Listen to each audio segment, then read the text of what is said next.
질서와 영적 성장, 고든 맥도날드, 조종실에서 보는 시각. 미 해군 핵 잠수함의 장교로 근무했던 친구가 있다. 그가 지중해를 지나던 어느 날의 경험을 말해주었다. 잠수함 위로 수많은 배들이 지나가고 있어서 잠수함은 충돌을 피하기 위하여 여러 차례 요동치지 않을 수 없었다. 함장이 잠시 자리를 비운 동안 당직 장교였던 내 친구가 매 순간 잠수함의 위치를 지시하는 책임을 맡고 있었다. 너무나 급작스럽고 비정상적인 움직임이 많이 일어났기 때문에 자기 방에 있던 함장이 갑자기 조종실에 나타나서 다음과 같이 물었다. 이상 없나? 네, 이상 없습니다. 내 친구가 대답했다. 함장은 잠깐 조종실 안을 둘러보더니 내가 보기에도 괜찮아 보이는군 하면서 조종실을 떠나 승강구를 통해 나갔다. 그저 몇 마디 던지고 쓱 나간 이 함장은 당직 장교의 리더십에 완전히 신뢰를 표현한 셈이다. 함장과 그가 신임하는 한 장교 사이의 사무적인 간단한 대화를 들으면서 내 머릿속에는 내면 세계의 질서에 대한 그림이 하나 떠올랐다. 그 잠수함 주위에는 온통 충돌 위험이 도사리고 있었다. 기민한 함장이라면 당연히 염려를 표시할 만한 상황이었다. 사실 모든 위험은 잠수함 바깥에 있었다. 그리고 배의 운명을 완전히 결정짓는 곳은 잠수함 내부 깊숙이 있는 조용한 장소였다. 함장이 본능적으로 찾아온 곳도 바로 그것이었다. 명령을 수령하는 중심부인 조종실에는 공포의 기색이 전혀 없었다. 오직 고도로 숙련된 승무원들이 차분하게 임무를 수행하고 있을 뿐이었다.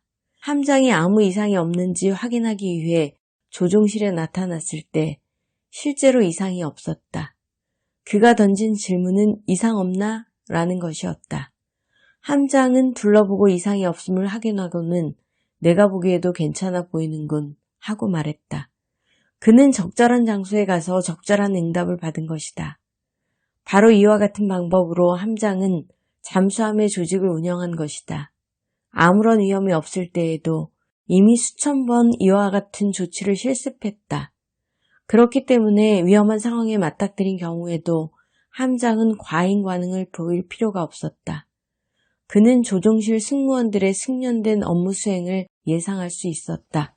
거기서 모든 일이 질서 있게 진행되고 있으면 바깥 상황이 어떠하더라도 잠수함의 안전이 보장되는 것이다. 그래서 내가 보기에도 괜찮아 보이는군 이라고 말할 수 있었던 것이다. 그러나 그러한 조치가 무시되고 제대로 연습하지 않은 경우도 있었다. 그럴 경우에는 재난이 닥칠 수 있다. 배가 충돌하고 가라앉아 큰 손실을 입게 된다. 인간의 삶도 이와 마찬가지여서 내면 세계의 조종실에 이상이 생기면 화를 당하게 된다.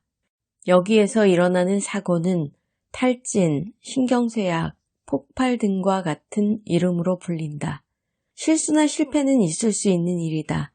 그러한 과정을 통해서 올바른 교훈을 배우고 성품이 단련되는 것도 사실이다.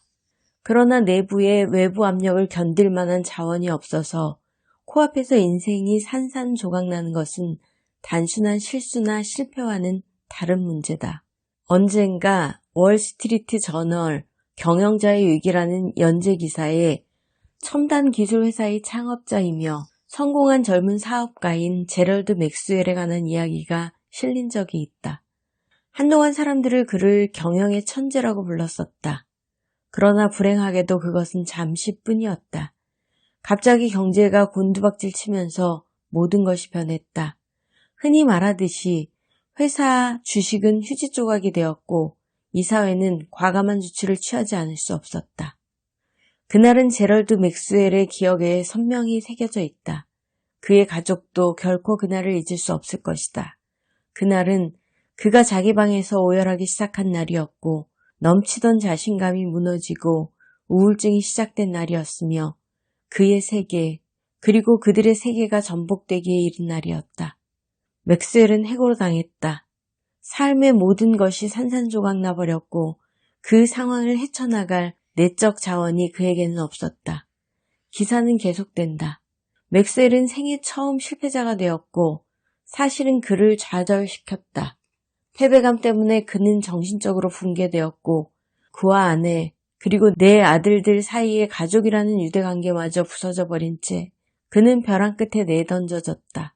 모든 것이 허물어졌을 때 나는 온통 수치감에 떨었다고 맥스웰은 회상한다. 그는 잠깐 멈추었다가 한숨을 쉬면서 이렇게 말했다.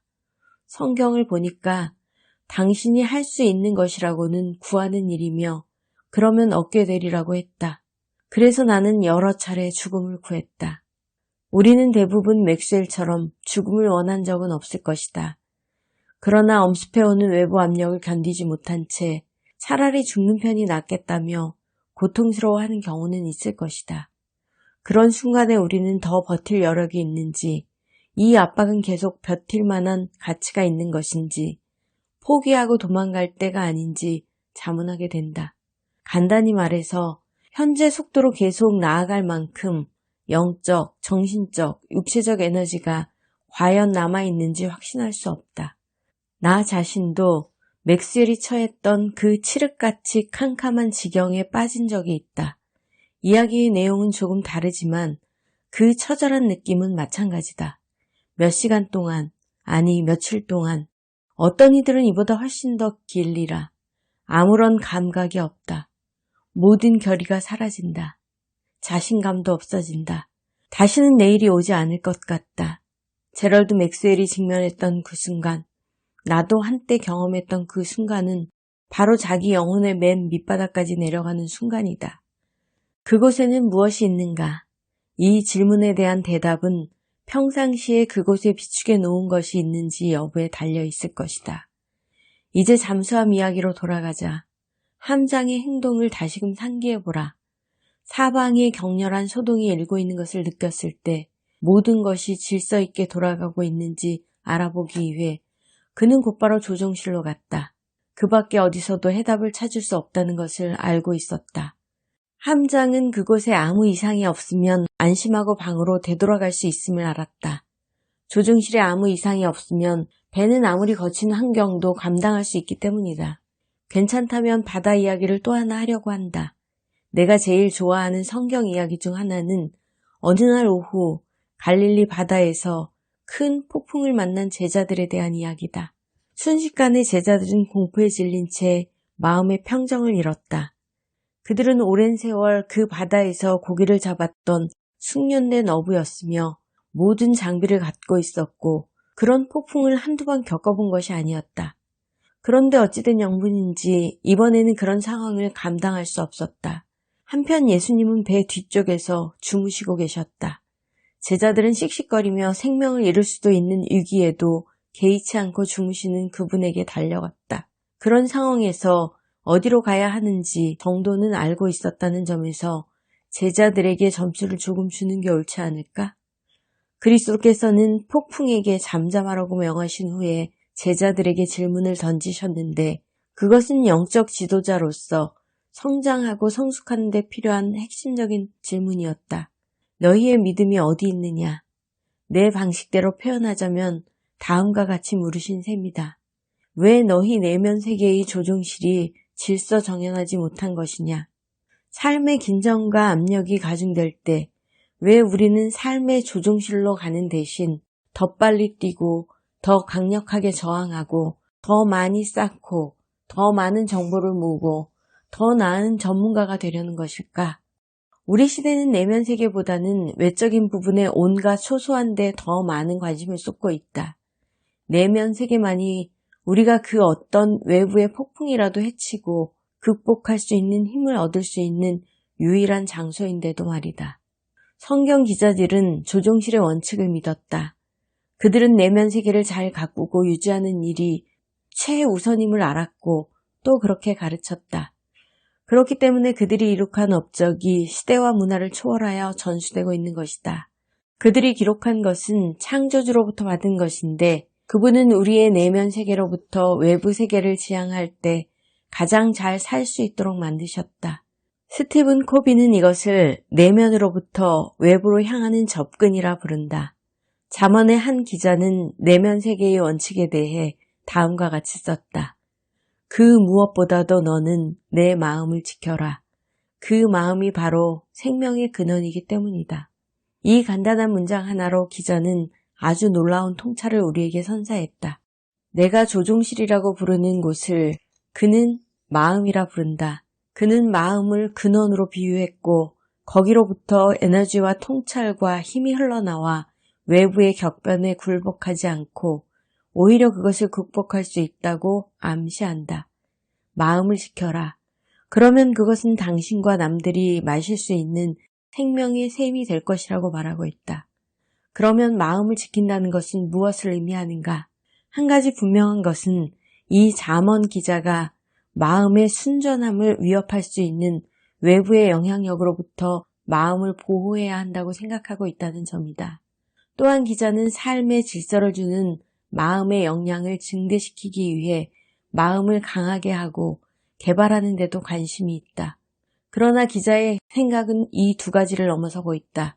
그가 독자에게 깨우쳐주기 원하는 바는 마음을 지키거나 보호하는 일, 곧 내가 인간 경험에서 조종실이라고 언급한 것은 한 사람이 의도적으로 절제력을 발휘하여 선택하여야 할 사안이라는 것이다. 무슨 말인지 알겠는가? 우리는 반드시 마음을 지키기로 선택해야 한다는 것이다. 그렇게 선택하라. 마음의 건강과 생산성을 그저 당연하게 여겨서는 안 되며 계속해서 보호하고 유지해야 한다는 말이다. 잠수함의 함장이 무언가 심상치 않은 일이 일어나고 있다고 느꼈을 때 어떻게 행동했는지 다시 한번 생각해보라. 그는 곧바로 조종실로 향했다. 왜 그랬을까? 그것은 위험에 대처하는 데 필요한 모든 역량이 그곳에 있다는 것을 잘 알았기 때문이다. 그가 지휘하던 잠수함은 외부 장식이나 속력, 승무원의 단결 등을 볼 때 미 해군에서 가장 탁월한 잠수함일 수도 있다. 그러나 조종실이 무질서한 상태에 있다면 그 모든 것은 전혀 무의미할 것이다. 신약 성경에서 바울도 같은 관점에서 그리스도인들에게 이렇게 도전했다. 여러분은 이 시대의 풍조, 외부 세계를 본받지 말고 마음을 새롭게 함으로 변화를 받아서 그는 여기서 마음에 대해 얘기하고 있다. 이 구절에 대해 나는 언제나 필립스의 번역을 선호한다. 세상이 너희를 그 틀 속으로 끼워 맞추지 못하게 하라. 위대한 사도 바울은 시대를 초월한 진리를 말한 것이다. 그는 독자들에게 올바른 선택을 하라고 가르친다. 우리는 내면 세계, 곧 마음을 정돈함으로써 외부 세계에 영향을 미치고 있는가? 아니면 내면 세계를 무시함으로써 외부 세계가 우리 모습을 지배하도록 할 것인가? 이 두 가지는 매일같이 우리가 선택해야만 하는 것이다. 이 놀라운 생각은 성경의 핵심 논제를 규정한다.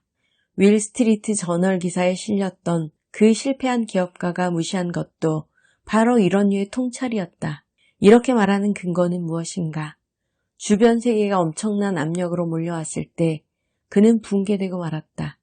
그에게는 비축해 놓은 내적인 저력도 내면 세계의 질서도 없었다. 메리 슬레서는 현대 선교사의 전기에 등장하는 위대한 이름 중 하나다. 슬레서는 40의 젊은 여성으로 19세기 말경 스코틀랜드를 떠나 말로 표현하기 어려운 위험과 질병이 들끓는 아프리카의 어느 지역으로 갔다. 불굴의 정신을 지녔던 그녀는 다른 사람들이 엄청난 압력에 굴복하여 무너지고 도망가서 다시는 돌아오지 않을 때에도 계속 전진할 수 있었다. 유난히 지치고 힘든 일과를 보낸 어느 날 밤, 그녀는 밀림의 허름한 오두막에서 어렵게 잠을 청했다. 그날 밤을 회상하며 다음과 같은 글을 썼다. 요즘 나는 잠자리가 어떻든 별로 신경 쓰지 않는다. 마냥 나뭇가지 몇 개를 얼기설기 얹어서 침대를 삼고 더러운 옥수수 껍질로 이불을 하고서 쥐와 벌레들이 우글거리는 방에 3명의 여자와 난지 사흘된 아기가 같이 누웠고 밖에는 양과 염소, 소들이 떼지어 모여 있는 그런 곳에서 잠을 잘 때 그날 밤 내가 잠을 설쳤더라면 여러분은 그게 당연하다고 생각할 것이다. 그러나 나는 진정 아주 고요하고 편안한 밤을 지냈다. 우리는 이런 류의 고백을 염두에 두고 내면 세계의 질서라는 주제를 다루고 있는 것이다.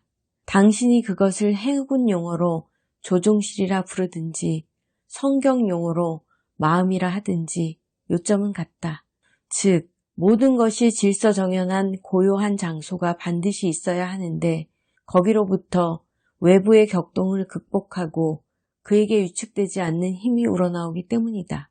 랄프 waldo 에머슨은 특이한 기독교적 관점을 개진하는 것은 아니지만 내게는 상당한 도전을 준 다음과 같은 글을 썼다. 세상에서 세상의 의견을 쫓아 사는 것은 쉽다. 홀로 살면서 스스로의 의견을 쫓는 것도 쉽다. 그러나 위대한 사람은 군중의 한 복판에서 고독 가운데 독자성을 완벽하게 유지하는 자다. 여기서 에머슨은 마음의 언어를 말하고 있다. 견고한 내면 세계를 개발하고 유지하는 것이 우리 삶에서 유일하게 가장 중요한 과제가 될 때 우리는 이 심오한 원칙을 배우게 되었다고 비로소 말할 수 있다.